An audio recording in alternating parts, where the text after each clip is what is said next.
খাবার রেডি হয়েছে কিনা আমি জানি না। প্রচণ্ড ক্ষুধা। বাজে কয়টা মনে হয়? দুইটা 18 বাজে। আমি আজকে সকালেও নাস্তা করি নাই।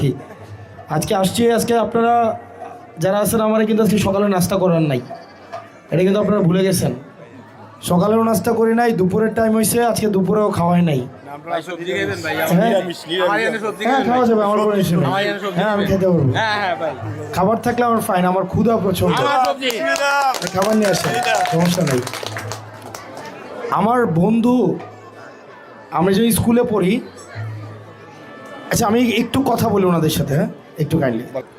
আমরা সমাজে, এটা সত্য আমাদের ধর্মীয় বিশ্বাসকে ভিন্ন, আপনি একটা ধর্মে বিশ্বাস করেন, আমি একটা ধর্মে বিশ্বাস করি, কিন্তু আমাদের এই ভিন্ন ধর্মীয় বিশ্বাস অক্ষুণ্ণ রেখেও আমরা সামাজিকভাবে, সাংস্কৃতিকভাবে, অর্থনৈতিকভাবে কিন্তু আমরা একসাথে মিলেমিশে ছিলাম না?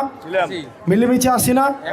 আমি যদি আপনাকে একটা বাজারে পাঠাই, আপনি বলেন তো, একটা বিয়ার বাজারে যদি পাঠাই, আমি কি কোনো হিন্দুর দোকানে না যাওয়া ছাড়া একটা বিয়ার দোকান বাজার কমপ্লিট করতে পারবো? আমি বলেন তো, খালাক করা সম্ভব? আমি যদি আমার একটা বিয়ার দাওয়াত কমপ্লিট করতে চাই, বিয়ার বাজার, আমাকে কোনো না কোনো হিন্দুর দোকানে যাইতেই হবে, হবে না? যাইতে হবে কি না দিদি? আবার আপনারাও যদি কোনো একটা কাজে, আপনি কি মুসলমানদের দোকানে যান না? তখন কি আমরা এটা হিসাব করি যে কে মুসলমানের দোকান, কে হিন্দুর দোকান, এটা কি হিসাব করি? আমরা ধর্মের জায়গাটা এক জায়গায় রাখলে আমাদের বাকি সামাজিক যে কার্যক্রম, এগুলো কিন্তু সবাই আমরা একসাথেই করি।